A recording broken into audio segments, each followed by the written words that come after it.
guys, thanks a lot for tuning in. This is going to be a pretty big haul. I've got a lot of, it's looking like mainly drugstore items to tell you about in this video. Some things from Ulta, Walmart, Walgreens. First thing I'll go ahead and talk about is the foundation I'm wearing. I guess that makes sense, right? It's the Malley Conceal and Perfect. I actually got this when I got my Malley brushes. I ordered this off their website because I haven't seen it in any of my stores. And it says 2-in-1 foundation plus concealer. I have it in 04 medium beige. It does have a pump. And the first time I used this, I applied it with a brush. I think I used my Sigma F80 flat top brush. And I just felt like it seemed so thick going on. It is like a rich, creamy formula in this foundation. But just after applying it, it felt like a lot was sitting there on my skin, you know? And then even throughout the day as I would talk and like move my face around, I'm like, wow, I can really feel the makeup. It was kind of strange. So from there on out, I have been trying this out with like a damp beauty blender, or today I used my damp Real Techniques sponge. I just really like the flat side of that sponge, and I think it definitely helped, just added like a little extra moisture to the product maybe, or just, you know, my skin as I was applying it. And I do think this is a full coverage foundation. It's not maybe as full as something that's like crazy full coverage like the Estee Lauder Double Wear Maximum Cover, let's say. I still need to like conceal my under eye area. It doesn't totally take care of that for me. So in the 2-in-1 foundation plus concealer sense, I feel like that's sometimes kind of a gimmicky label brands will occasionally put on their foundations to make them seem like, oh, they're just crazy coverage. Well, to me it just feels like a really thick foundation that I still need to use concealer with. Staying power for me has been okay. My skin is normal, so I'm not giving it a ton of oil to contend with. But being as thick and matte as it is, I'm wondering if someone had a lot of dry patches on their skin, maybe this might not be their best friend kind of foundation, because I can see it clinging to those areas. And can I just add, it's like a blizzard outside my window right now. The sun's just starting to come up so I can see what's actually happening out there, and it does not look pretty. Let's continue on with a few other new Malley things. When I made that order for the brushes and the foundation, I also got this online. It's the Prep Set and Go Transparent Face Powder. To me, I don't really see anything too special or super different about this. It's just one of those powders that claims to be a translucent powder, but if you apply enough of it, I mean, there's a light swatch that I just did on my finger. It will show up very white. So sure, it's going to mattify, but I think you will run the risk of looking a little chalky. The way I plan to use this is just in very like select areas. I've used it a time or two just to really set the T-zone, or maybe a little bit lightly on the under eye area.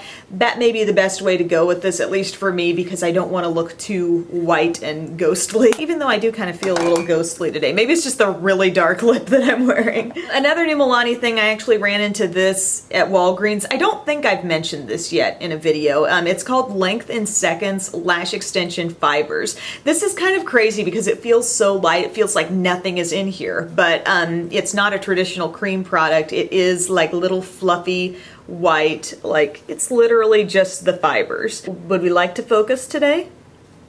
Anytime. Anytime, camera. If you've tried the Too Faced Better Than False Lashes mascara, they give you a regular mascara and then something similar to this that's just like the little loose fibers that you kind of attach onto the lashes and then finish off with another coat. This basically, they're saying, you know, use this alongside your mascara, apply a coat of your regular, and then put this on. I think they say just the tips. Yeah, just to the tips of the lashes. Finish the look by applying another coat of mascara to seal it. I can't really argue with the fact that this does create more length for me. The only thing is that it doesn't always look consistently natural. Like, you know, the nice swoop of a false lash that looks nice and even, and, you know, everything's just kind of continuous like that. And maybe my problem is I'm not choosing the right mascara to layer with it. I have tried several different ones, but I will be able to almost see the little end, you know, that this is created. Like, it doesn't point and continue in a nice little curved up fashion with the rest of my lash, and it'll be kind of like pointing out. I don't know, it's kind of like the dead giveaway that something's going on there that's not really natural, and if I'm gonna do that, I'll just put on the falsies, right? So I think I'm gonna try this a little bit more and continue using it with some different mascaras. I'm wondering if maybe the things I put on top were a little too thick. Also at Walgreens, I picked up another Eyeshadow Primer. I had my little debacle with this that I talked about in another haul where I got it. I put it in the cart and I just forgot to put it on the checkout, so it stayed in the cart for the next person who had that cart. This is just one of my favorite eyeshadow primers ever. I think it's just as good as like the Urban Decay Primer Potion, Too Faced Shadow Insurance, whatever you want to use. This is the bomb and it lasts forever. It doesn't look like a massive tube there, but the last time I had this, I used it so consistently and it's like I could never run out of it. Staying on the Malley train, I got a couple of these Moisture Lock lip treatments. These are like lip oils, okay? So they're kind of set up like a lip gloss and you're gonna think, okay, just wear this like a lip gloss, but this is more of a treatment oriented thing. So I got the Rose Hip Oil Infused Lip Treatment and I got the Coconut Oil Infused Lip Treatment. Look at the size of that dang doe foot applicator. Like, that's not a doe foot, that's like a buck foot applicator, you know what I'm saying? It's huge and I kind of like it. I kind of like putting this stuff on. The way I've been wearing it actually is like when I sit down to do my makeup, put my moisturizer on, and I've sort of been replacing balm. That's when I would normally apply a lip balm. I've been putting these on just to kind of like sink into the lips, and then by the time I apply a lip product, everything's nice and softened up. And these really do that for me. I like it. I've been applying it too like later in the day just for a little pick-me-up on the lips. My lips have been really dry lately. And I do feel like these are nice and hydrating. They're very shiny. I think you just gotta be aware of what these are gonna do and don't set your expectations too high. It's not like these are going to be like a bunch of different colors or they're going to tint your lips in any way. These both are completely colorless on me. It's just a treatment. I really like the scent of both of them. Of course, I love things that are rose scented. This kind of scratches my itch for that, and the coconut smells really good too. From a more practical sense, like, is each one doing something different or is one better than the other?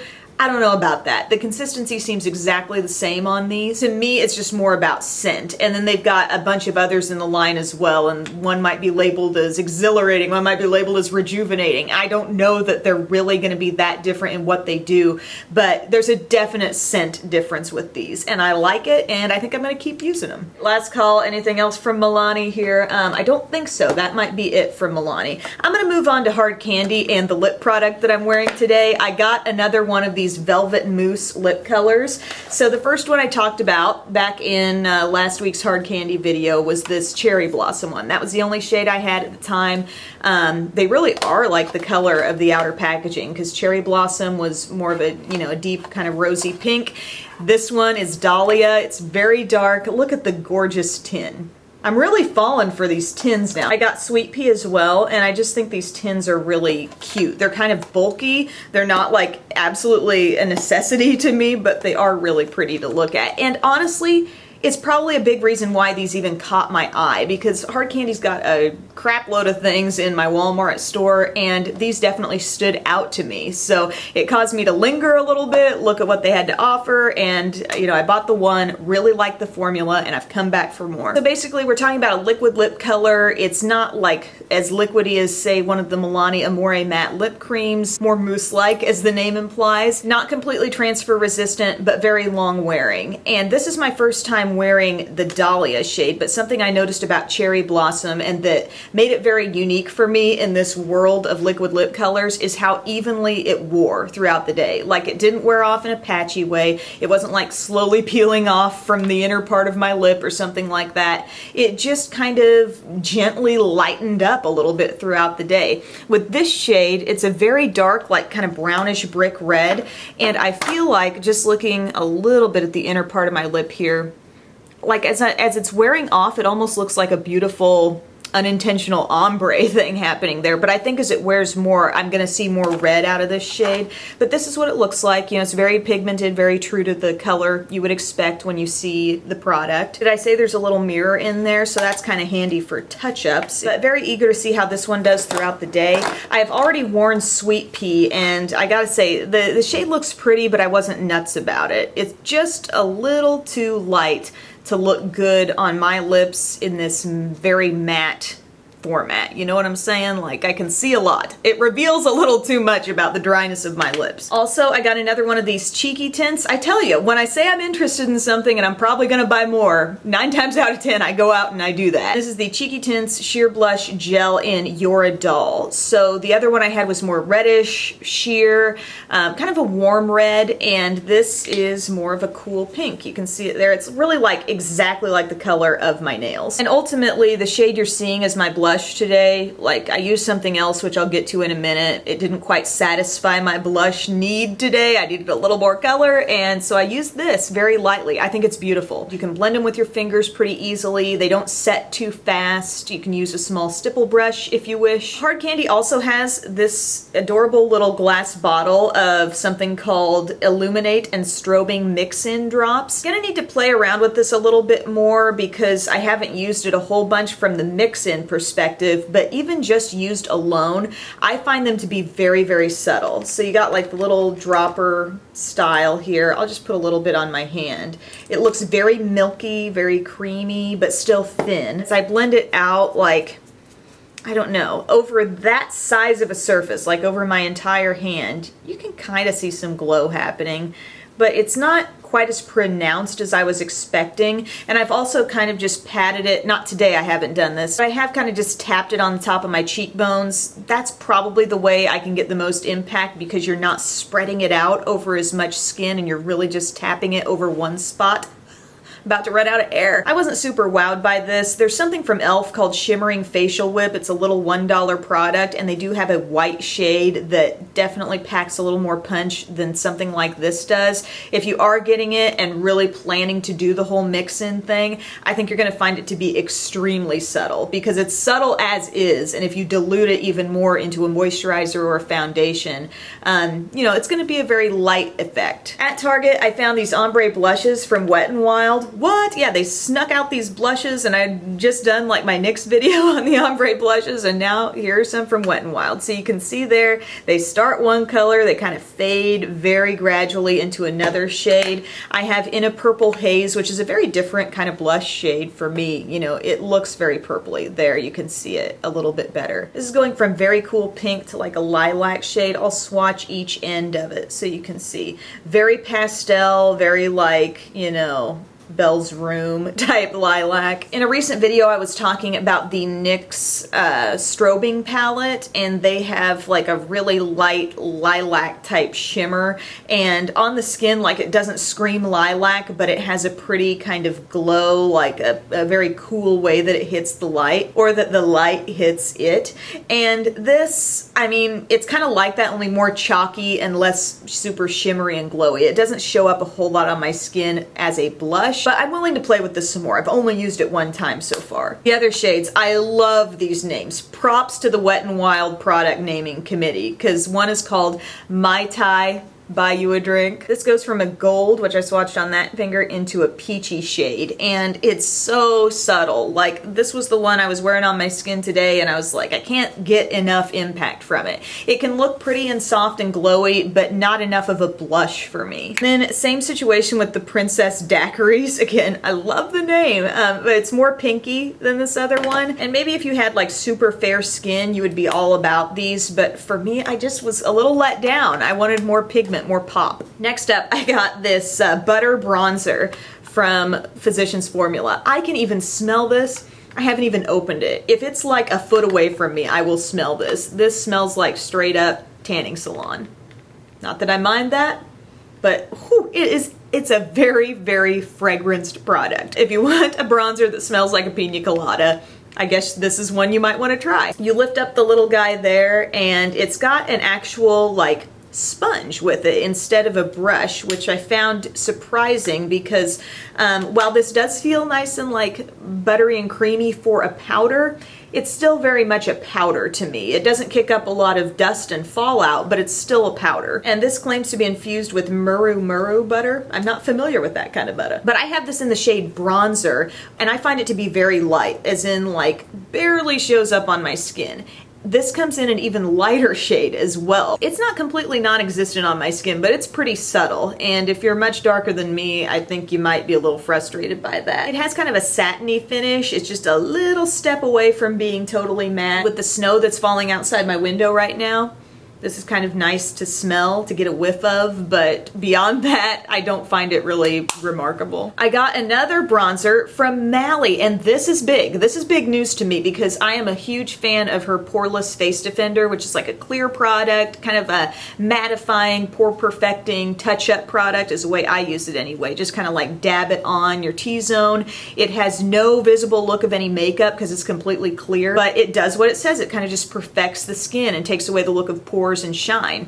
Now I see on Ulta's website they have this Evercolor Poreless Face Defender Boost. So it's like a bronzer in Face Defender format. And one thing, when it came, look at this little scratch on the top. At first I rubbed on it thinking it was just, I don't know, dust or something that was on there, but it's actually like scratched on the top, so that's not cool. You get this big old, really squishy, soft sponge, and you get the extra sponge that is underneath. If I were closing my eyes and you said this is Face Defender, it doesn't feel exactly like the other one. It's not quite as slippery. It's a little bit more toward the creamy side, but it does definitely, you know, have some color to it. It's just interesting because the regular Poreless Face Defender is definitely something, you know, I would dab on. You just dab it on with the sponge. The sponge really makes sense for that. With this, it's not like I'm going to dab this product like as a touch-up all over my skin. You know what I'm saying? I'm probably going to use it when I'm first doing my makeup, and it's going to be more like around the perimeter of the face maybe, or just, you know, on top of the cheeks a little bit.